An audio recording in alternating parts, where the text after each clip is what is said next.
BJP और उनके समर्थकों की तरफ से इस वक्त में एक चर्चा बहुत जोर शोर से चलाई जा रही है और सबसे बड़ी बात यह है कि कई गोदी मीडिया के चैनल्स पर बीते कई दिनों से इसको लेकर के चर्चा है।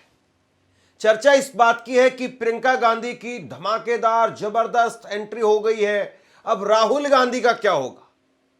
चर्चा इस बात की भी हुई कि प्रियंका गांधी ने जिस तरीके से प्रधानमंत्री नरेंद्र मोदी के साथ में चाय पी, वो जो बातें उन्होंने नरेंद्र मोदी को कही, उसके बाद में राहुल गांधी का अब क्या होगा। बहुत सारे पत्रकार ये लिखने लगे, बहुत सारी जगह पर प्रियंका गांधी को लेकर के चर्चा हो रही है। अब सबसे बड़ी बात यह है कि प्रियंका गांधी को लेकर के जब चर्चा हो रही है तो बीजेपी के होश क्या वाकई उड़े हुए हैं? पर्दे के पीछे चल क्या रहा है? आखिरकार क्या वाकई राहुल गांधी को साइडलाइन करके और प्रियंका गांधी को कांग्रेस पार्टी मेन फेस बनाने वाली है? इसी पर पर्दे के पीछे की जो हकीकत है वो आपके सामने कुछ लाने की कोशिश करता हूं। दरअसल ये जो चर्चा चली है प्रधानमंत्री नरेंद्र मोदी के साथ में जब उन्होंने चाय पी, वहां से चर्चा शुरू हुई और उसके साथ साथ उन्होंने जिस तरीके से संसद में अपनी बात कही प्रियंका गांधी ने, वहां से चर्चा और जोर पकड़ गई। जरा ये तस्वीर देखिए, प्रियंका गांधी वो नरेंद्र मोदी के साथ में चाय पीती हुई यहां पर नजर आई। अब ये ऐसा नहीं है कि प्रियंका गांधी को साइडलाइन करके और कांग्रेस, माफ कीजिए, राहुल गांधी को साइडलाइन करके और प्रियंका गांधी को भेज दिया गया हो। ऐसा नहीं है कि राहुल गांधी को घर पर बैठा लिया गया हो और प्रियंका गांधी को कहा गया हो कि तुम जाओ, अब राहुल गांधी के बस की बात नहीं है। ये सब जो है वो आपको जो बताया जा रहा है ना, वो बिल्कुल बचकाना है। हकीकत ये है कि राहुल गांधी उस वक्त देश में नहीं थे। राहुल गांधी जर्मनी के दौरे पर गए हुए थे। उनका 17 से और 19 तारीख तक का दौरा था और 19 तारीख को ही जो है संसद का आखिरी दिन था सत्र का। तो लिहाजा प्रियंका गांधी देश में थी। प्रियंका गांधी कांग्रेस की बड़ी नेता है, महासचिव है, वो चली गई। ये बात बस इतनी सी थी। वहां जाकर के उन्होंने कुछ बातें कही, नरेंद्र मोदी से एक तीखा सवाल कर लिया बड़े हंसते हुए कि आप विदेश गए थे, आपका विदेशी दौरा कैसा रहा। और मोदी जी बड़ा एक तरीके से सक पका गए, कंफर्ट नहीं रहे नरेंद्र मोदी।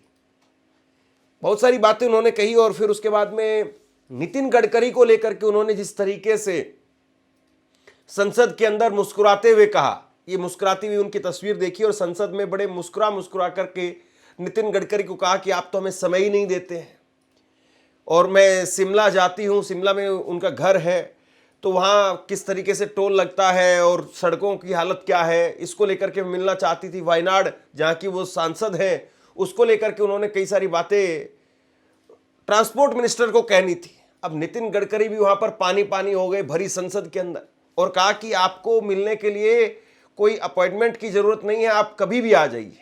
और इसके बाद में प्रियंका गांधी वो जाती हैं, नितिन गडकरी से मुलाकात करती हैं और मुलाकात करती है तो बड़ी तस्वीरें निकल करके सामने आती है। ये कहा गया कि नितिन गडकरी ने अपने हाथों से बनी हुई डिश उनको खिलाई। अब देखिए, ये सारी बातें जब निकल करके सामने आई तो फिर एक माहौल तैयार कर दिया गया कि प्रियंका गांधी वो आ रही है, राहुल गांधी वो जा रहे हैं। लेकिन क्या वाकई ऐसा है? बिल्कुल ऐसा नहीं है। राहुल गांधी, उनकी जो लड़ाई है, उनका जो तरीका है, वो प्रियंका गांधी से थोड़ा अलग है। इस बात को कहने में कोई गुरेज नहीं होनी चाहिए। अब कांग्रेस की पॉलिटिक्स को अगर आप गौर से देखेंगे तो आप पाएंगे कि राहुल गांधी, अब 2024 का चुनाव देखिए, उसमें भी 3 फ्रंट पर कांग्रेस चुनाव लड़ रही थी। एक राहुल गांधी थे जो विचारधारा वाला मुद्दा, संविधान को हाथ में लेकर के लहराने का मुद्दा कि संविधान नहीं बचेगा, आरक्षण खत्म कर देंगे, जातिगत जनगणना नहीं होने देंगे, वो वाला जो मुद्दा था, जो राष्ट्रीय स्तर के मुद्दे थे, राहुल गांधी उस पर बोल रहे थे। दूसरी तरफ प्रियंका गांधी, नरेंद्र मोदी जो मंगलसूत्र, मुजरा और ये इधर उधर के जितने बयान दे रहे थे, प्रियंका गांधी उनका जवाब दे रही थी। तो कांग्रेस पार्टी के अंदर ऐसा नहीं है कि राहुल गांधी आगे है, प्रियंका गांधी पीछे है, प्रियंका आगे हो गई है, राहुल पीछे हो गए। ये कमेंट्री कांग्रेस में नहीं चलती है। लेकिन इस कमेंट्री को क्यों चलाया जा रहा है? फिर क्यों चैनलों पर ऐसी चर्चा हो रही है? दरअसल चैनलों पर चर्चा इसलिए हो रही है कि किसी तरीके से परिवार के अंदर झगड़ा दिखाया जाए, राहुल गांधी को कमतर करके दिखाया जाए और प्रियंका गांधी को ज्यादा बढ़ा चढ़ा करके बताया जाए और फिर उसके बाद में दोनों को डाइल्यूट कर दिया जाए। यानी एक तरीके से जिस ब्रांड की वैल्यू बनी हुई है उस ब्रांड को पीट दो, फिर उसके बाद में दूसरे को चढ़ाओ और फिर दूसरे को भी पीट दो, यानी दोनों खत्म। कुल मिलाकर के ये वाली पॉलिटिक्स कुछ इस तरीके से है। लेकिन प्रियंका गांधी, मैंने कई बार अक्सर कहा है कि प्रियंका गांधी की जो पॉलिटिक्स है वो बड़ी अलग तरीके की, अलग मिजाज की पॉलिटिक्स है। राहुल गांधी बड़े मुंहफट किस्म के आदमी हैं, यानी उनको जो कुछ कहना है वो आपको कह देंगे। अभी हाल में जो चर्चा ये है कि दिग्विजय सिंह, उन्होंने ट्वीट कर दिया था और दिग्विजय सिंह ने जब ट्वीट किया उसमें उन्होंने आरएसएस की संघ की जो तारीफ की कि देखिए कैसे एक आदमी जो नीचे बैठा हुआ है, यानी नरेंद्र मोदी उसमें बैठे हुए थे अडवाणी के साथ में, वो आदमी मुख्यमंत्री और प्रधानमंत्री बन गया। अब उसको लेकर के राहुल गांधी ने दिग्विजय सिंह को फटकार लगा दी। दिग्विजय सिंह से जब आज राहुल गांधी मिले, आज कांग्रेस का स्थापना दिवस है, तो जब राहुल गांधी से मिले दिग्विजय सिंह, आंखें मिली थोड़े से आपस में, तो उन्होंने कहा कि आपने तो अपना काम कल कर दिया। यानी राहुल गांधी बात कहने में जरा भी गुरेज नहीं करते हैं और वो ये भी नहीं देखते कि सामने वाले को इससे क्या फील होगा या इसका क्या नफा नुकसान है। वो अपनी पार्टी के अंदर और सामने नरेंद्र मोदी को तो आप देखते ही हैं कि किस तरीके से राहुल गांधी बिल्कुल एंग्री यंग मैन की तरीके से हमेशा धारदार तरीके से नरेंद्र मोदी पर हमलावर रहते हैं।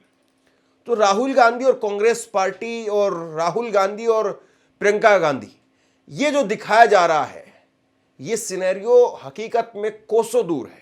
राहुल और प्रियंका के बीच में लड़ाई नहीं है, बल्कि राहुल और प्रियंका के बीच में जो बॉन्डिंग है उसको बहुत बार लोग देखना नहीं चाहते या दिखाना नहीं चाहते। आपको याद होगा अभी इस लोकसभा चुनाव के बाद में जब राहुल गांधी एलओपी बने थे, उसके बाद में एक पार्टी रखी गई और उस पार्टी का पूरा अरेंजमेंट वो प्रियंका गांधी ने किया था। वो उस दिन संसद भी नहीं गई, रात को जो है डिनर रखा गया था, उस डिनर में सभी बड़ी विपक्षी पार्टियों के सभी बड़े नेताओं को बुलाया गया था। प्रियंका गांधी ने एक एक चीज को जो है वहां पर देखा कि कहां पर कौन कौन सी चीज जो है वो होनी चाहिए। और प्रियंका गांधी जब संसद में नहीं थी, अभी वो सांसद बनी है, लेकिन जब वो संसद में नहीं थी उस वक्त में भी, जब भी जिस भी दिन भी राहुल गांधी का या सोनिया गांधी का भाषण होता था, वो दर्शक दीर्घा में जाकर के वो भाषण पूरा सुनती थी, टीवी पर नहीं, वहीं संसद में जाकर के। तो प्रियंका गांधी ने, जाहिर सी बात है, पिछले 18-20 साल से, बल्कि यूं कहूंगा अगर 25 साल हो गए तो भी गलत नहीं होगा, लगातार बैठ करके देखा है कि किस तरीके से राहुल गांधी पर अटैक होता रहा, कैसे राहुल गांधी को संघ परिवार या बीजेपी जो घेरने का काम करती रही। तो बखूबी जो है वो उन्होंने एक दूर बैठ करके, जो एक लॉन्ग शॉट में जाकर के आप चीजों को देखते हैं, उस तरीके से प्रियंका गांधी ने चीजों को देखा है। वो बखूबी से इन बातों को समझती है। और प्रियंका गांधी, ये बात सही है कि बड़े आम बोलचाल की भाषा में बीजेपी पर हमला करती है। अब जिस तरीके से उन्होंने इस बार संसद में कहा कि जितने दिन नरेंद्र मोदी वो कुर्सी पर हैं, यानी प्रधानमंत्री हैं, इससे ज्यादा दिन तो नेहरू जी जेल में रहे थे। अब एक लाइन के अंदर, सिर्फ एक लाइन के अंदर, कि जितने साल मोदी अब तक पीएम रहे हैं उतने तो नेहरू जी जेल में थे। सिर्फ इस एक लाइन ने, देखिए आप, नरेंद्र मोदी का कद कितना छोटा कर दिया। यानी अभी जो एक चर्चा होती है कि नेहरू या गांधी की जो विरासत थी कांग्रेस उसको खत्म कर चुकी है, अब राहुल गांधी के बस की बात नहीं है, मोदी को अब कवर नहीं कर पाएंगे, मोदी बहुत बड़े आदमी हो गए हैं, उसको पूरी तरह से जो है वो खत्म कर दिया एक लाइन के अंदर। अब सोचिए, ये जो है वो एक तरीके से प्रियंका गांधी की काबिलियत है कि वो एक लाइन में नरेंद्र मोदी के कद को जो है वो खत्म कर देती है कि कोई बहुत बड़ी बात नहीं है, हमारे दादा नाना इससे ज्यादा जो है वो जेलों में रहे हैं, जितने दिन आप प्रधानमंत्री रहे हैं, खत्म। तो ये उनकी जो है वो एक तरीके से सियासत करने की जो है वो एक काबिलियत आप कहिए इसको, या उनका एक तरीका आप कहिए। अभी जो है जिस तरीके से उन्होंने कहा नेहरू नेहरू नेहरू नेहरू को लेकर के आप कोसते हो, एक दिन आ जाइए, टाइम रख लीजिए और टाइम रख करके इसी पर चर्चा हो जाए। और वो बात जो है वो दूर दूर तक, गांव गांव तक वो बात पहुंच गई। और जिस अंदाज में वो बात कही, बीजेपी के लोगों के पास में भी उसका जवाब नहीं था। सर, मैं आपके माध्यम से एक सलाह दे देती हूँ। हमारे प्रधानमंत्री महोदय 12 सालों से इस सदन में हैं, मैं मात्र 12 महीनों से हूँ। फिर भी छोटी सी सलाह है।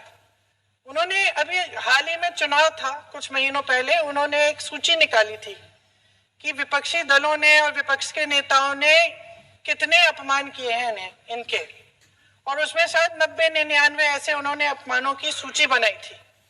तो मैं उनको एक छोटी सलाह देना चाहती हूँ कि नेहरू जी से जितनी भी शिकायतें हैं, जितनी भी गलतियां उन्होंने की आपके जहन में, जितनी भी गालियां देनी है, जितना भी अपमान करना है, उसकी भी एक सूची बना दीजिए। नहीं, बात खत्म नहीं है।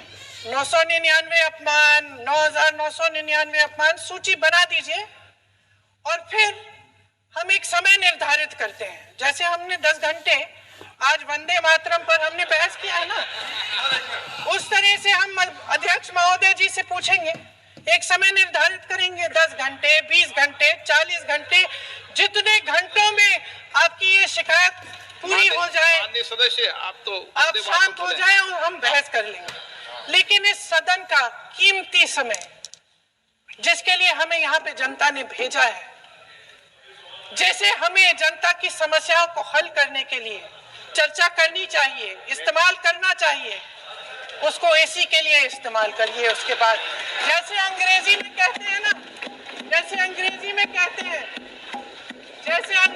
कहते हैं कि once and for all let's close the chapter, close कर लीजिए। देश सुन लेगा क्या क्या शिकायतें हैं, किसने क्या किया, इंदिरा जी ने क्या किया, राजीव जी ने क्या किया, परिवारवाद क्या होता है, नेहरू जी ने कौन सी गलतियां की, सुना लीजिए, फिर खत्म। उसके बाद बेरोजगारी, महंगाई, महिलाओं की समस्याएं, जो पीएमओ में हो रहा है उसकी बातें, उसकी चर्चा, जो बैटिंग ऐप के बारे में हो रहा है पीएमओ के अंदर, आप सदस्य प्लीज, जो एफस्टीन फाइलों में आपके मंत्री महोदय के नाम निकल आए हैं, माननीय उसकी चर्चा करेंगे। आप वंदे मातरम में बोले। प्रियंका गांधी चाहे संसद में बोले या फिर चाहे लोगों के बीच में जाकर के बोले, और जिस तरीके से प्रियंका गांधी बोलती हैं, मोदी जी पर हमला करती हैं, वो बात लोगों के बिल्कुल जहन में उतर जाती है। अभी हाल में एक सभा के अंदर जो है वो प्रियंका गांधी ने कहा था कि मोदी जी तो रोते ही रहते हैं, इनके ऊपर तो पिक्चर बननी चाहिए। तो ये जो है वो प्रियंका गांधी का स्टाइल है कि जैसे तेरे नाम, वैसे ही जो है ये गाली देने के नाम पर बस केवल रोने का ही काम करते रहते हैं, खुद को विक्टिम के तौर पर ही पेश करते रहते हैं। जो आदमी 25 साल से सत्ता में है, कुर्सी पर बैठा हुआ है, 13 साल प्रधानमंत्री मुख्यमंत्री, अभी जो है वो 11 साल से ज्यादा हो गए हैं प्रधानमंत्री कुर्सी, और अभी भी वो आदमी अपने आप को विक्टिम के तौर पर पेश कर रहा है। और मोदी जी का तो आप पूछिए ही मत। मोदी जी का क्या कहना, देश के पहले ऐसे प्रधानमंत्री हैं जो परमानेंट अपनी ही पीड़ा में परेशान रहते हैं। कर्नाटका गए, बड़ी लंबी लिस्ट ले गए कि भाई मुझे इतनी गालियां दी हैं, यहाँ भी कहने लगे मुझे इतनी गालियां दी हैं, रोते ही रहते हैं। लगता है आपने वो सलमान खान की पिक्चर देखी है तेरे नाम, उसमें सलमान खान शुरू से अंत तक रोते ही रहते हैं। मैं तो कहती हूँ मोदी जी के लिए भी पिक्चर बना देते हैं, उसका नाम रखेंगे मेरे नाम। आपसे कुछ कहना चाहता हूं, आज के वक्त में पत्रकारिता करना कितना मुश्किल काम है, लेकिन अगर ऐसे में भी कोई आपकी खबर दिखा रहा है, कोई आपके मुद्दे पर बात कर रहा है, तो आपको भी उसका साथ देना चाहिए। अगर आपको लगता है कि मेरी पत्रकारिता सही है, मैं आपके लिए आपकी खबर वो दिखा रहा हूं, तो ऐसे में आप मेरा सहयोग कीजिए। आप इस वीडियो को जब लाइक करेंगे तो लाइक के साथ में ही एक थैंक्स का बटन आपको दिखाई देगा, उस थैंक्स के बटन पर आप क्लिक कीजिए और जो भी सहयोग राशि दे सकते हैं वो दीजिए। दूसरा, आप चैनल को ज्वाइन कर सकते हैं और चैनल को ज्वाइन करके भी मुझे मदद कर सकते हैं। लेकिन इन सारी चीजों के उलट ये दिखाया जाता है कि नहीं, प्रियंका गांधी और राहुल गांधी दो अलग अलग खेमे हैं। बीजेपी को कवर करने वाले पत्रकार अलग अलग जगह पर, या बीजेपी के नेता, वो इस चीज को प्लांट करने में लगे रहते हैं कि नहीं, प्रियंका गांधी आएगी तो राहुल गांधी को खा जाएगी, यानी जो राजनीति राहुल गांधी की है उसको, राहुल गांधी की राजनीति को प्रियंका गांधी खत्म कर देगी, प्रियंका गांधी को आना चाहिए। फिर बहुत सारे नेता ऐसे कांग्रेस में से निकल करके गए, जैसे आचार्य प्रमोद कृष्णन, वो इस बात को लेकर के निकल करके गए, हालांकि जाना उनको बीजेपी में ही था, लेकिन उन्होंने एक बैकग्राउंड तैयार किया कि हम चाहते हैं कि राहुल गांधी नहीं बल्कि प्रियंका गांधी लीड करे। अब ऐसा उनके कहने से नहीं होने वाला है, लेकिन जिस तरीके से ये बार बार किया जाता है, वो लोग भूल जाते हैं कि प्रियंका गांधी, उनकी और राहुल गांधी की बॉन्डिंग कैसी है। मैंने तो बहुत प्रधानमंत्री देखे हैं। इंदिरा जी को देखा, गोली खाई उन्होंने इस देश के लिए। राजीव गांधी को देखा, शहीद हुए इस देश के लिए। नरसिम्हा राव जी को देखा, मनमोहन सिंह जी को देखा, मेहनत करते हुए दिन रात को इस देश के लिए। लेकिन मैंने पहला ऐसा प्रधानमंत्री देखा है बहनों और भाइयों, पहला देखा है ना, जो आपके सामने आकर रोता है कि मुझे गाली लग रही है, मुझे गाली दे रहे हैं। आपके दुख सुनने के बजाय अपना दुखड़ा आपको सुनाते हैं। और किसी ने उनके ऑफिस में बैठकर एक लिस्ट बनाई है। अरे आपके दुखों की लिस्ट नहीं है वो आपकी समस्याओं की लिस्ट नहीं है। वो ये लिस्ट नहीं है कि किसानों की क्या समस्या है, हमें क्या करना। वो ये लिस्ट है कि मोदी जी को कितनी बार किसने गाली दी है। कम से कम एक पन्ने पे फिट तो आ रही है। अगर मेरे परिवार को जो गालियां दी हैं इन लोगों ने, हम लिस्ट बनाना शुरू करें तो हम किताब पे किताब छपवा लेंगे। हिम्मत करो मोदी जी, मेरे भाई से सीखो। मेरा भाई कहता है गाली क्या, मैं गोली खाऊंगा इस देश के लिए। मेरा भाई कहता है सच्चाई के लिए मैं खड़ा रहूंगा। तुम गाली दो, गोली दो, छुरा मारो, कुछ भी कर लो, घबराओ मत मोदी जी, घबराओ मत। ये सार्वजनिक जीवन है, मोदी ये सब सहना पड़ता है, हिम्मत रखनी पड़ती है, आगे बढ़ना पड़ता है। ये बात सही है कि प्रियंका गांधी का जिस तरीके से कद है, प्रियंका गांधी जिस तरीके से लोगों के बीच में जाती है, जैसे हाव भाव वो दिखाती है, बीजेपी से अनकंफर्टेबल तो जरूर हो जाती है। बीजेपी के अंदर एक बेचैनी जरूर पैदा हो जाती है। जैसे वो लोगों के बीच में जाती है, उनकी जो प्रेजेंस है, उससे बीजेपी चिंतित तो जरूर है। लेकिन इस बात में मुझे कहीं दूर दूर तक सच्चाई नहीं दिखाई देती है कि राहुल गांधी एक वक्त में वो पीछे हट जाएंगे और प्रियंका गांधी को आगे लाया जाएगा। हो सकता है कि किसी वक्त में प्रियंका गांधी को कार्यकारी अध्यक्ष बना करके और कांग्रेस के अंदर जो है वो लाया जाए और ज्यादा पावर दी जाए। अभी कांग्रेस में तो वो है ही वैसे, लेकिन एक ज्यादा उनको है और पावर दी जाए, एक अथॉरिटी दी जाए, लेकिन उनको डायरेक्ट अध्यक्ष बना दिया जाए, मुझे लगता है कि ऐसा नहीं होने वाला है। और ये जरूरी भी है कि जैसे मल्लिकार्जुन खड़गे की उम्र बढ़ रही है, सोनिया गांधी की उम्र बढ़ रही है, तो कांग्रेस में भी जैसे मोदी और अमित शाह है, ऐसे ही कांग्रेस में भी दो धड़े जरूर होने चाहिए, जो एक राष्ट्रीय स्तर पर वार करे और दूसरे संगठन के तौर पर कांग्रेस को मजबूत करे। और उस भूमिका में जरूर प्रियंका गांधी एक अच्छा काम कर सकती है। अमित शाह के मुकाबले में प्रियंका गांधी संगठन को ज्यादा बेहतर तरीके से चला सकती है। इस बात में बहुत सारे लोगों को, या जो बहुत सारे जो राजनीतिक विश्लेषक हैं, उनको जो है उनका यह मानना है कि प्रियंका गांधी वो कहीं ज्यादा जो है वो बेहतर तरीके से, अमित शाह से भी ज्यादा बेहतर तरीके से संगठन को चला सकती है। और राहुल गांधी को अगर 2029 को अगर फोकस करना है, राहुल गांधी 2029 को अगर जीतना चाहते तो प्रियंका गांधी को लाया जाना चाहिए। लेकिन ऐसा नहीं है कि राहुल गांधी को कमतर कर दिया जाए, प्रियंका गांधी को आगे बढ़ा दिया जाए। ये सारी जो बातें हैं वो इसीलिए चलाई जाती कि किसी तरीके से कांग्रेस के अंदर एक झगड़ा पैदा कर दिया जाए। अब जो झगड़ा है नहीं, जो खुद सगे भाई बहन हैं, जिन्होंने अपने परिवार के लोगों को देखा है, टुकड़ों में बंटते हुए देखा है, जो अपने परिवार को तिरंगे में लिपट करके एक साथ वो बचपन उन्होंने उस वक्त में जिया है, तो आप बताइए कि वो आज इस मुकाम पर आकर के, और कभी सत्ता का लालच तो मुझे लगता नहीं है कि ना राहुल गांधी में होगा या प्रियंका गांधी में होगा कि नहीं कुर्सी पर मुझे बैठना है, लेकिन फिर भी ऐसी बातें चलाई जाती है। और ऐसी बातों के पीछे कहीं ना कहीं सोच यही है कि राहुल गांधी उनको किसी तरीके से कमतर किया जाए, प्रियंका गांधी को उठाया जाए, और फिर प्रियंका गांधी को भी, बहुत सारे लोग जो आज प्रियंका गांधी को हीरो के तौर पर बताते हैं, बीजेपी के लोग वही जो है चमची कहकर के भी बुलाते प्रियंका गांधी को, ये मत भूलिए।